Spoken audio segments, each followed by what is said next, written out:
السلام علیکم، میں ہوں سنیتا حمید اور آپ دیکھ رہے ہیں پرواز نیوز۔ امپورٹڈ حکمرانوں نے چند ماہ میں ہی عوام کی زندگی اجیرن بنا کر ملک کو معاشی بحران کے حوالے کر دیا۔ پاکستان کے تاجوں کا سمندر عمران خان کی کال پر اسلام آباد جانے کے لیے تیار۔ ان خیالات کا اظہار تحریک انصاف ٹریڈ ونگز شمالی پنجاب کے جنرل سیکرٹری مختار مرزا، ضلعی صدر شیخ محمد ارشد، جنرل سیکرٹری ماہر محسن رضا، سٹی جنرل سیکرٹری شاہد مرزا، جنرل سیکرٹری انجمن تاجران سرگودا محمد سلیمان مغل نے پریس کلب میں پریس کانفرنس سے خطاب کرتے ہوئے کیا۔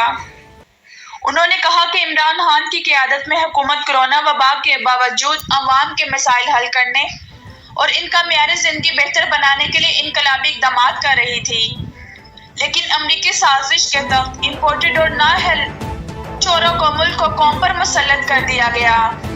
انہوں نے یہ بھی کہا کہ حکومت نے اگر آج جمعہ تک تاجروں کے مطالبات تسلیم نہ کیے تو ان کے چھپنے کے لیے کوئی جگہ نہیں رہے گی۔ رپورٹر شیخ عالمگیر، سرگودا۔